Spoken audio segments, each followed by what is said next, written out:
Welcome to the I Want to Be a Doctor podcast, where insider information about what it takes to become a physician is available for anyone. I'm Dr. Robin Dickinson, a board-certified family physician, and I will give honest answers to your questions. Today's question is from a second-year medical student who is just starting clinical rotations and asks, what is your tip to succeed in rotations? Well, I will tell you the advice that I was given when I was at your stage, but it's good for anyone. It's what I teach my children. It's what I tell to students and adults that I'm mentoring in their careers or their personal life, patients who are working on improving their own lives, anyone who needs some good, solid advice that works in almost any situation. Here it is. Show up on time, wearing the right clothes, and act like you care. I have now said this to my children so many times that I just reel it off. Show up on time, wearing the right clothes, and act like you care. Or my kids will say, I know.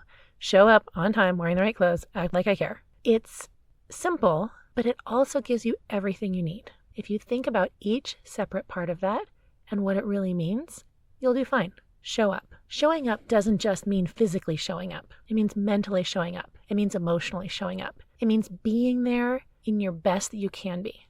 Now, it's not always going to be your absolute best. If you're sleep deprived, if you're emotional, if you're depressed, if you're going through a lot of stress in your life, all of those things are going to mean that when you show up, it's not your best. That's okay. Just show up as well as you're able to at that time with the resources you have at that moment. Make sure that your brain is engaged as much as you're able. Also make sure that your feelings are engaged, that you're not just a head walking around on legs, but that your heart is there too, on time. This sounds pretty simple. Show up on time. Shouldn't we all be doing that? Well, in an ideal world, we would all be on time.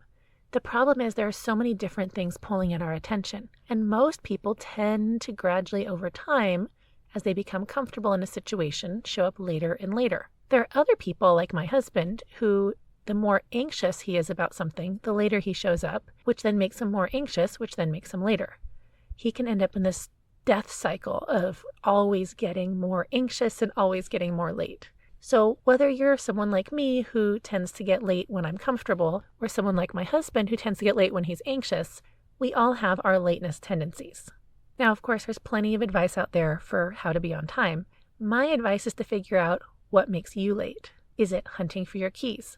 I read some crazy statistic about how many hours a year we spend just hunting for things like keys and glasses. If that's your problem, have a place they always go. Or have a song you say as you're going out the door to make sure you don't forget them and have to go back. Do what it takes. In our house, we have things like a particular place for keys. Mine are always clipped to my bag, and my husband has a little mailbox on top of the microwave. And we have a little song that we always say, or I guess it's a rhyme. Cell phone, wallet, keys, and glasses, handsome boys and happy lasses. I came up with it when we were first married, and my husband left without certain things. He'd leave without his glasses. He'd leave without his keys. It drove me crazy. So I created a rhyme, and I made him say it, or I said it to him, every time he left the house. Now it's pretty automatic, but he still uses that same rhyme sometimes. I tend to be late because I have so many things I'm trying to do. So for me, a couple things have helped. One is just telling myself it's okay not to finish. It's okay not to get the dishes loaded. It's okay not to make the phone call. I will do it later. I keep a journal where I can write down all the things I didn't do so I remember to do them later. And that has given me a lot of freedom to just move on. I've also learned to have a cutoff earlier than I actually need to leave. So if I need to leave at 7 in the morning, I will start leaving at 6:45. Because it turns out if I start leaving at 6:45, there's a good chance I will actually leave at 7 because there will be a number of little crises along the way. The dog will have an accident, the toilet will overflow, I'll realize I forgot something. So giving myself that little buffer time helps immensely. Wearing the right clothes. Wearing the right clothes is specific to the situation.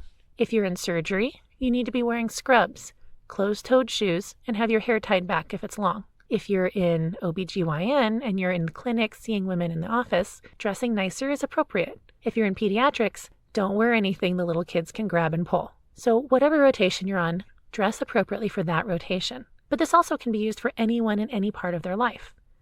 Wherever you're going, what is the right thing to wear for that situation? What's the right thing to wear to school? What's the right thing to wear to a circus camp?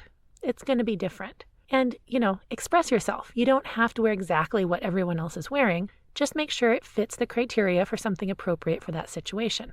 I don't often look exactly like everyone else, but I look appropriate for the situation, and that's what's important. act like you care.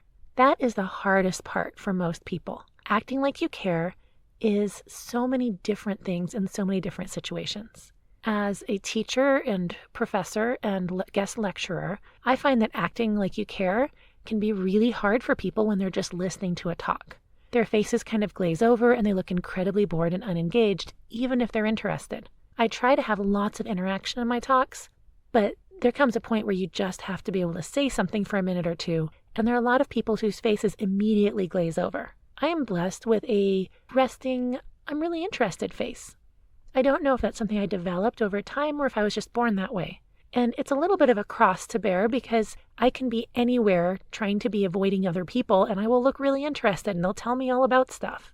But it also means that if I'm kind of bored and not paying attention, I still look interested. It's worth thinking about what your face looks like. People who are trying to teach you or work with you, people who you are supervising or in charge of, whoever it is around you, if your face looks like you care, if your face looks interested, they'll respond to you better. It can be hard if you actually aren't paying attention or aren't interested, but do what you can. Acting like you care also means putting in an effort. It means volunteering to do things and not doing it in a, oh, I guess I'll do it kind of way, but in an eager, oh, I would love to do it. Can I help with that? What else can I do? Going out of your way to be involved and help and do things can be really hard if you're tired or if you're nervous. I think for me, one of the hardest times to get involved is if I don't feel like I really belong on a team, or maybe I'm not sure what I should be doing. It takes real guts to say, hey, I want to help out, but I'm not sure what I can do. Is there anything I can do to help? Especially because sometimes people will get annoyed at you. But stick with it. I personally have found that if I keep asking, even the obnoxious ones eventually give in and tell me something that I can do to help. And then I can prove that I am part of the team, and I'll feel better too. Acting like you care comes down to how you interact with each person. Talk to them like they're human. Whether that's your supervisor, your attending, your resident, your intern, a patient you're seeing, a nurse, someone who's changing the bed, whoever you're talking to, act like they're a person who matters and that you care about them. You never know when that's going to come back around to help you on the purely selfish side, and it's just the right thing to do. So there you are, my one and only secret to success for my entire life, since I learned it when I was in your shoes. Show up on time, wearing the right clothes, and act like you care. For people who aren't going on rotations, this can be used for a multitude of different situations. As I mentioned at the beginning, I use it with my kids all the time. Anytime we're going somewhere or doing something, if I want to remind them about what's expected or what I'd like them to do, I don't tell them. Instead, I ask, how are we going to show up on time, wearing the right clothes, and act like we care? And let them figure it out. That kind of problem solving is going to set them up for a lifetime of success. That's it for today. Subscribe, share with your friends and mentors, and remember to live the life that is right for you with your personality, interests, and values. Please send your questions to me at podcast@docrobinschool.com. That's podcast@docrobinlikethebird.school.com. Show notes are available on the podcast website linked below. This episode was sponsored by Dr. Robin School and recorded and produced in beautiful downtown Englewood, Colorado.